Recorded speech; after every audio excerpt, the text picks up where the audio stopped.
Good evening, I'm Michelle Gary. And I'm Mike Nikitas. A top state official says he doesn't believe a controversial prison pass program will be permanently shut down. Last weekend, a participant in that program allegedly beat his ex-wife to death. Alan Matheny was out on a pass from the Pendleton Institution when he allegedly murdered Lisa Bianco of Mishawaka. Governor Evan Bayh has suspended the inmate pass program until he receives a report on the Matheny case. Bayh has said he's considering ending the program altogether. But tonight, Lieutenant Governor Frank O'Bannon told NewsWatch 28 he doesn't think Bayh will permanently terminate that program. Well, I don't think he's thinking of a permanent suspension because there are nonviolent people in which that release program has worked very well. But I think it's the procedure was not followed in this case, so it doesn't completely condemn the program. O'Bannon says the system should be restricted. He says violent offenders should never be given passes. But some state legislators, including South Bend Representative B. Patrick Bauer, are calling for the entire program to be wiped out. Although Lisa Bianco is gone, her memory is thriving. Blue ribbons are being displayed by Michiana residents in honor of Lisa and her help to help battered women. Bianco family is hoping the Blue Ribbon campaign will send a message to the State House that stronger laws are needed to protect victims of domestic violence. Because the entire community has been rocked by the Lisa Bianco story, a memorial service is being planned on her behalf. The service will take place this Sunday, March 12th at 2 p.m. in the Century Center's Bendix Theater. Elsewhere tonight, the John Tower nomination has gone down in flames. There wasn't much hope left as the Senate took its vote late this afternoon. When it was all over, the Tower nomination was rejected. 47 senators voting to confirm him as defense secretary, but 53 voting against him. Tower said no public figure has ever had his private life subjected to such intense scrutiny. Yet there is no finding that I have ever breached established legal and ethical standards, nor been derelict in my duty. The problem with Tower for most senators were accusations of alcoholism and infidelity. Those mentioned as the most likely replacements for Tower include Norman Augustine, president of Martin Marietta, Donald Rice of the Rand Corporation, former Defense Secretary Donald Rumsfeld, former Congressman Jack Edwards, and former National Security Advisor Brent Scowcroft. President Bush is promising to choose a replacement quickly. Tonight he was in New York, and Lark McCarthy has more. President Bush's speech to the United Negro College Fund was overshadowed by his defeat on the John Tower nomination. The president issued a written statement in New York saying Tower would remain his friend, but he left it to White House spokesman Marlin Fitzwater to give the on-camera reaction. Instead of the recognition of a grateful nation, John Tower's lot in the past weeks has been a cruel ordeal. For this, the president is truly sorry for both him and for his family. Fitzwater said the president would take all the time he needs to name a second choice for defense, but the decision is expected in a few days. The president went ahead with his speech on education. He made only a joking reference to pressing business in Washington. Barbara and I are delighted to be with you, speaking before the olives, the celery, the raw carrots. But we've got to get back to Washington. Fast. It was a moment of levity after a bruising defeat. White House aides are grateful the Tower battle is over. They're hoping now to focus attention on other issues and hoping for a less controversial defense nominee. Lark McCarthy, ABC News, with the president in New York. Meantime, Vice President Dan Quayle is coming back to Indiana tomorrow. He'll be in Indianapolis and Fort Wayne, and we'll have coverage tomorrow night on NewsWatch 28. Striking Eastern airline workers say they'll keep picketing despite the airline's decision to file for bankruptcy. Management insists bankruptcy would save the airline and provide time to rebuild. Employees say the company cannot be trusted. John Quiones has more. Eastern still had a few planes operating today, but the airline is flying under a different set of rules. At a news conference in New York, company chairman Frank Lorenzo said it was the pilot support for the machinist strike that pushed him to declare bankruptcy. I never believed that I'd be at a press conference like this today, and we're here to announce that Eastern has filed to reorganize itself. Under Chapter 11 bankruptcy, Eastern will keep operating at a reduced level with its assets protected by the government. In the meantime, the airline will reorganize its finances to pay off its creditors. The striking workers who watched the address on television vow to continue their boycott. I think they're consummate liars. They came here with the idea of taking and destroying Eastern Airlines. We have a right to make a decent living in this country. I own a home, I pay taxes, and I might lose it, but I will lose it with a lot of grace and dignity. The workers claim Lorenzo really intends to dismantle the airline. In an effort to prevent that, the machinists are looking for a buyer who would leave Eastern Airlines and its unions intact. When there are several billionaires in this country who have communicated with us, talked to us, and said if they were given the opportunity, they would make an offer to buy the company. But for now, the unions are busy arranging loans and other benefits for their members. Bankruptcy, they say, signals a longer and more bitter strike. John Quinones, ABC News, Miami. Tonight on Nightline, Ted Koppel takes a closer look at the problems surrounding the nation's 7th largest carrier. Nightline's right after NewsWatch 28 tonight. And up next on NewsWatch 28 tonight, a former LaPorte mayoral candidate is going to jail for incest. And a brutal killing in Berrien County. Stay with us.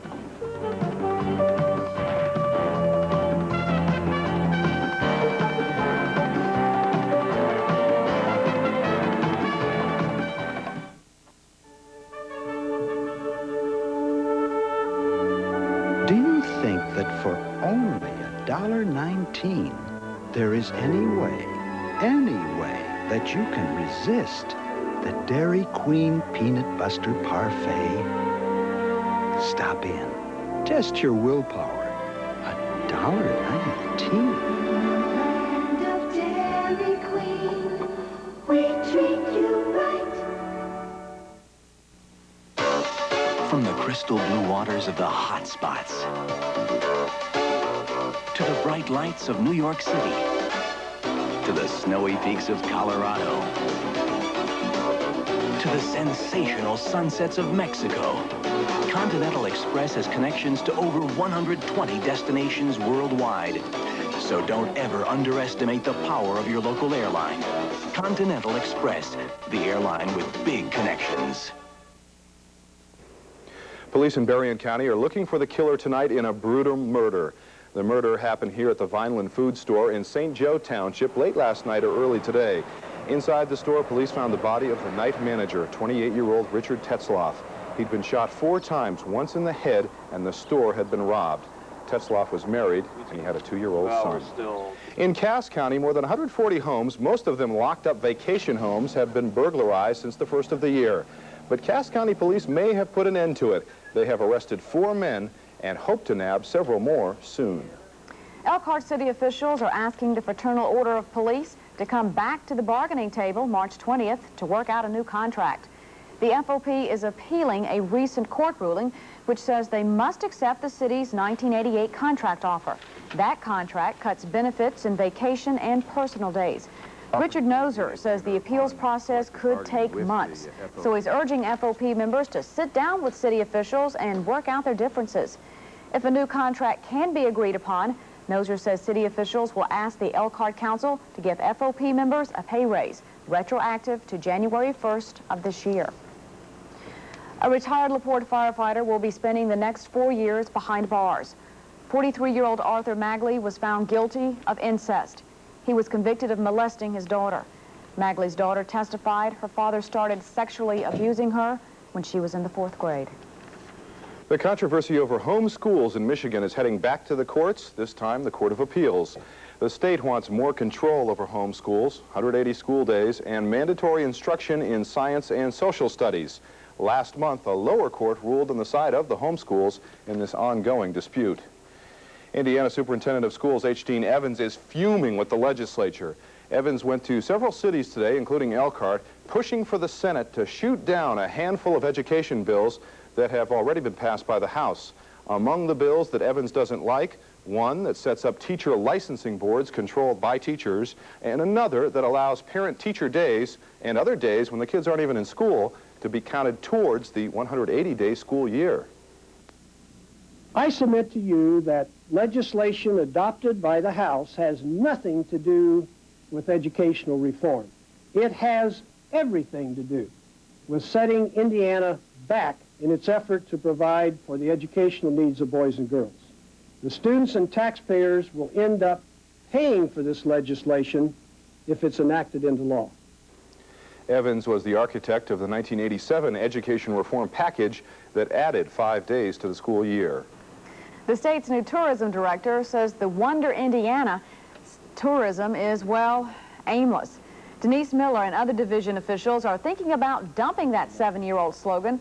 During recent interviews, the tourism department found Hoosiers have little pride in the slogan, Wonder Indiana. No word yet on what that new slogan could be. They came up with a catchy song, though, and that Studebaker was great in the commercials. I like it. Maybe they'll have a contest to get a new one. Who knows? Nothing like a lot of cold winter weather to make you appreciate a little sunshine. Yes, let's hope we get more sunshine tomorrow. Michelle's up with the forecast, and it's coming your way next.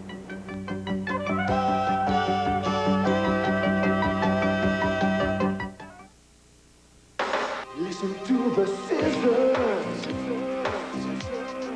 cut it all around. Don't you love the sound of a price coming down?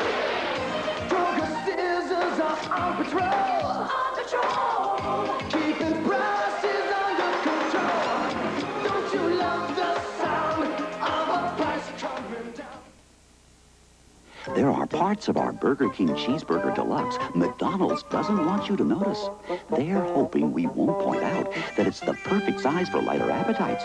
They particularly wish you couldn't see that it's flame-broiled and juicy. And that this deluxe version of our regular burger has crisp lettuce and red ripe tomato. Because their regular burger doesn't. No wonder McDonald's hates our Cheeseburger and Hamburger Deluxe. No wonder you're gonna love them.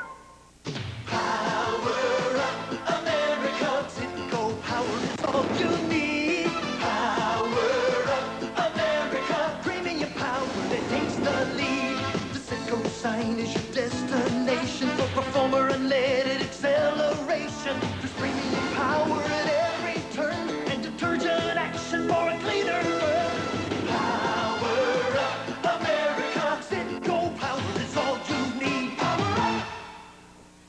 The mystique of Mercedes-Benz has prevailed for over 100 years, and rightly so. Precision engineering, superb performance, ultimate safety, and unsurpassed automotive excellence. Mercedes-Benz, of course, expects no less from its dealers. That is why the greatest selection of Mercedes-Benz automobiles, along with the finest service technicians and facilities, can be found only at one dealer. Gurley Leap, your authorized Mercedes-Benz dealer.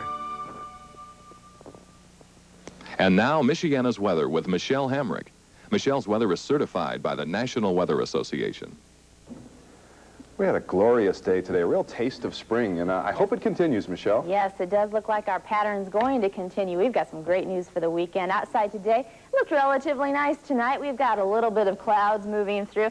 Temperature's not bad, relatively warm. We are looking more and more like spring across Michiana, which is some good news for us, of course. Outside stats, 11 o'clock, top of the hour, partly cloudy, temperature at 38 degrees. Our wind's just calm, which of course makes for no wind chill index. Humidity level, 62%. The barometer's falling, 30.42. No precipitation at all, none throughout, possibly about Sunday evening. We do look like we might start to cloud up that night, though, and on Monday, a chance of showers. Today's stats across the area, high today, 49 degrees, our low 26, our normals 41 and 25, and our record 61 degrees set back in 86 and about 3, and that was set back in 1984. We are looking at a high-pressure system that is starting to move across the portion of our area, bringing a lot of sunshine. Behind it is when it's going to really warm up. We've got those winds that are sort of, they move in a counterclockwise direction, so as that high passes through, it's going to rush up that southerly air that we're looking forward to. This is a storm system that's off the Atlantic coast. If you're headed to Florida, you're going to look pretty wet, not too warm either. Orlando only got up to 47 degrees today. Not very Florida-type weather. We are looking more like Florida, actually, over the next couple of days. A lot of sunshine moving through. We do have a system that we're watching out to the west of us. It's caused a lot of winds throughout California. Winds reported up to 82 miles an hour throughout Southern California. Very, very fast. That looks like it's going to bring a little bit of a chance of the rain I mentioned. However, tomorrow looking fabulous. A Friday that's looking just tremendous. Highs today across the country. 22 new records set along the southwest portion of the country. Phoenix, 92. That was not a record. However, Tucson, 93 was.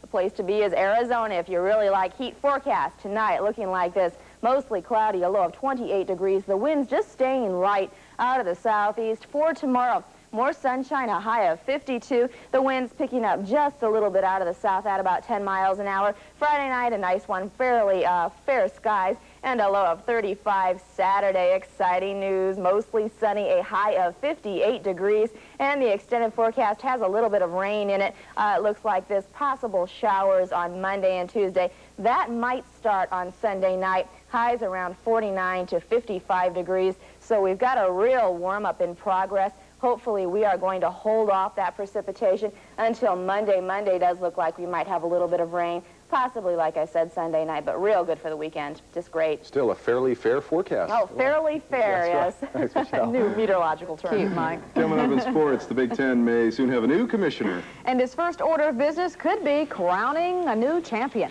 Stay tuned. Sports is next. Down to the baseline with a good drive right through the paint by Lyndon Jones. There are times in life when you're bound to sweat a little bit. Number 57. Like an income tax audit. But you'll never sweat over buying a waterbed from Big Sur Waterbeds. With our no-sweat 30-night trial, if you're not happy, we'll credit the price of the water mattress toward a Spring Air or Serta conventional mattress specially sized to fit your waterbed frame. Because buying a waterbed is one decision you shouldn't sweat over. Big Sur Waterbeds, America's largest waterbed retailer. Z-Bell's Heating and Air Conditioning announces their preseason special on Carrier Central Air Conditioning. Z-Bell's is offering a $150 cash rebate on this model, and they have financing available for qualified buyers. Enjoy the comfort of clean and efficient electric energy. Z-Bell's Heating and Air Conditioning and Carrier Heating and Cooling. We aren't comfortable until you are. Hurry in for the preseason special. Z-Bell's Heating and Air Conditioning. Isn't it so nice to feel so good?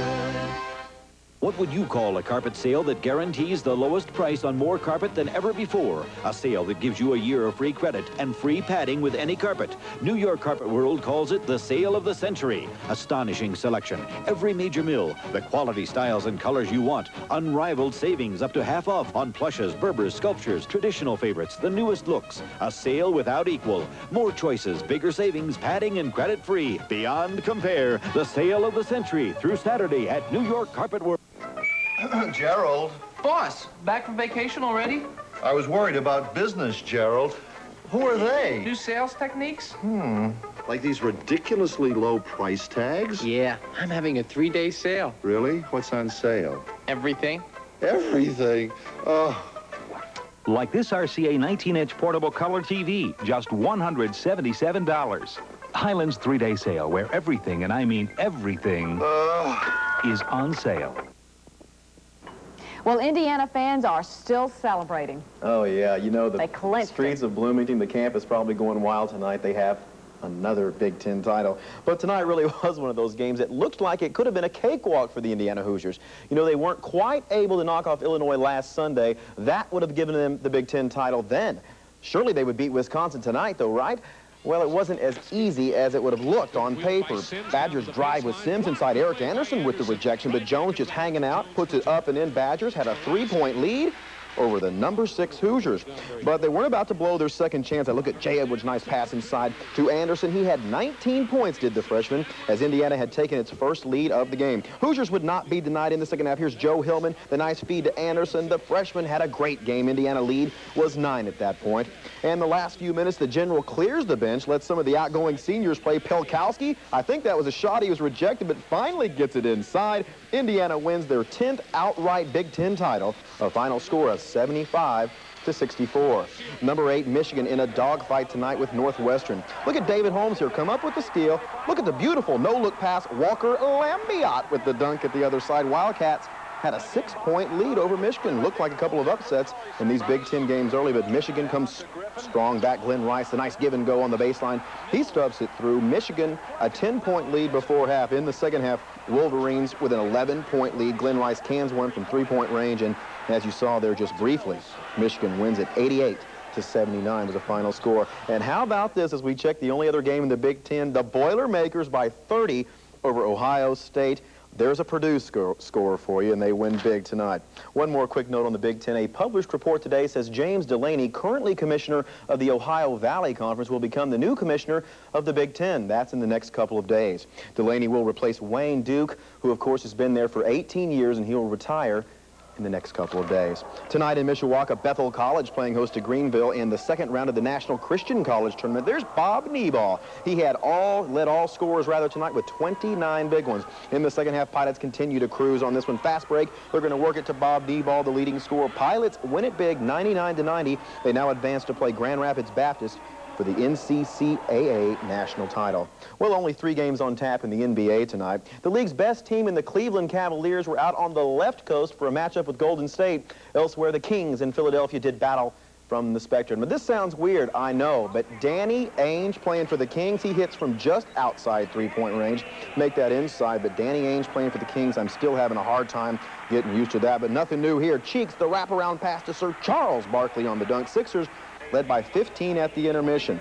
In the second half, Sir Charles with the rejection right there. Finally, Wayman Tisdale, the ex-Pacer, he gets a left-handed jam. I tell you, the Kings are a whole brand new team, but the outcome is the same. They lose again, this time to Philadelphia. 106-96 was the final from the Spectrum. Checking scores elsewhere in the NBA, San Antonio 112-98 past New Jersey. And as I mentioned, the best team in the league out on the left coast. So they're just underway.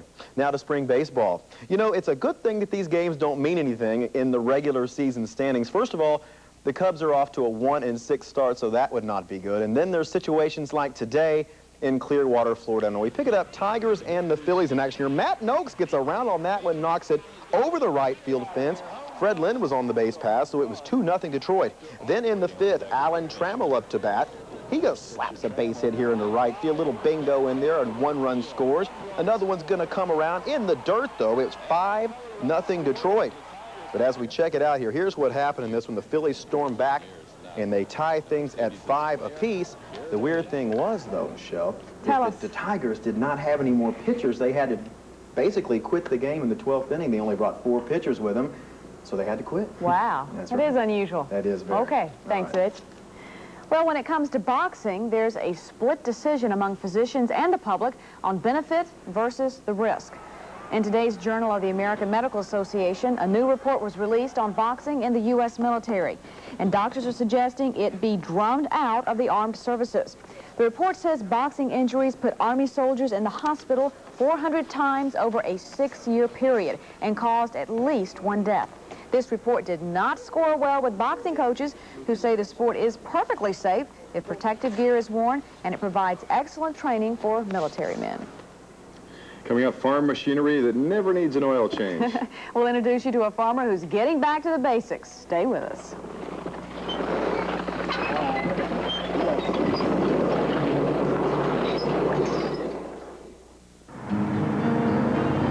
Sure you can't make the track neat, Bill? Oh, I'd like to. I got to get back and spray some velvet leaf I didn't get my first time around. Seems like I spend more time spraying weeds than I do growing corn. Should have used Tandem. One pass with a Tandem herbicide tank mix controls grasses and broadleaf. Nails velvet leaf. Bye, Dad. Sure wish I could see you run. Tandem. One pass controls over 30 grasses and broadleaf weeds all season long. Dad. Wish I could have been there.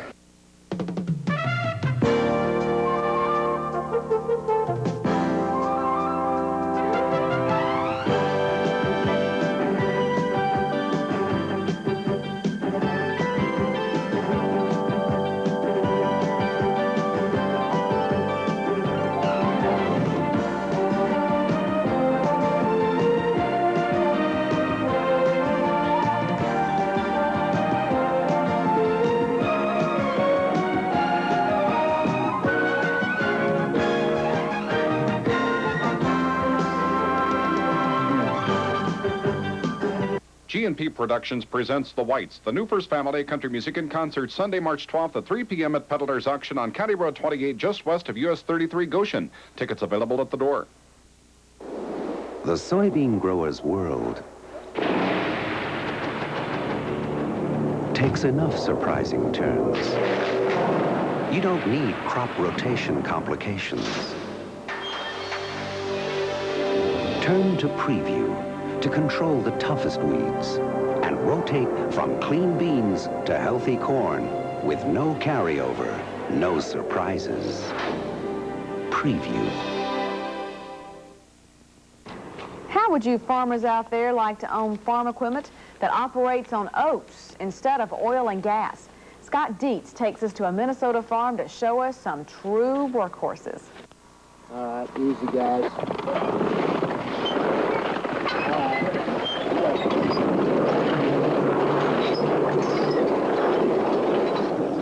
More than 10,000 pounds of horse pulling about 6 tons of hay. That's what these horses do for Bert Prindle every morning. He feeds about 300 head of cattle daily, never using a tractor, just these 6 horses and a flatbed cart. It's the old-fashioned way, but the way he likes to do it. I just enjoy working with horses. I'm not much of a mechanic, and I hate a machine. If it breaks down, I can't fix the son of a gun, so I like horsepower. More gratifying. His granddad and dad used horses on their place, and that's why he went to work on this ranch. To him, it's much more relaxing, and the work isn't much different. Depends on what you're talking harder work. If I'm having to pour oil in one, that's hard work to me. I'd rather harness up horses than do that. He feeds each animal about 2 gallons of oats per day, which is much cheaper than fuel. Plus, he says, they're more reliable than any machine. I can park them right out here in the middle of the cold, like you can see, with 25 below zero, and they'll start every morning, and I don't need no electricity to start them. I guess that's basically it. They don't fail too often, and if one of them happens to go lame, we've got another one to put in. If a big tractor breaks down, I've got to wait till the mechanic can fix the son of a gun. It's a practice that's fading away in most parts, but there are 4 or 5 other ranchers in the area that still rely on the horse to help with the chores. Yeah, he just doesn't like those newfangled tractors. No, you don't have to worry about losing your keys either, you know. That's one benefit. We leave you tonight with basketball fans at the Joyce ACC at Notre Dame saying hello to Michiana. That's all our time. Thanks for yours. Good night. Good night.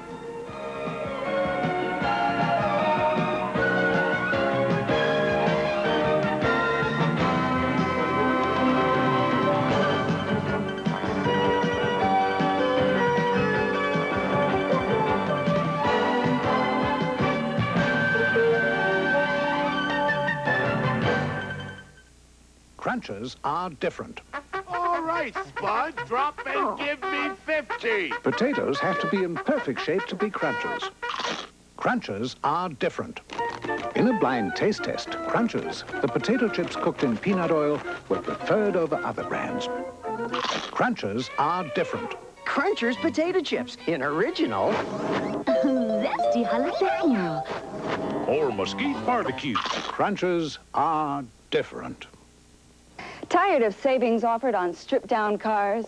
Now your Toyota dealer has real savings on factory options. Power locks, mirrors, and windows, too. Air conditioning, AM/FM cassette stereo, and cruise control. Save up to $1,050 in factory options on Toyota Celica. Sports car performance, Toyota reliability. Who could ask for anything more? You're gonna love it at your Toyota dealer right now. The fight for cleaner television on Entertainment Tonight.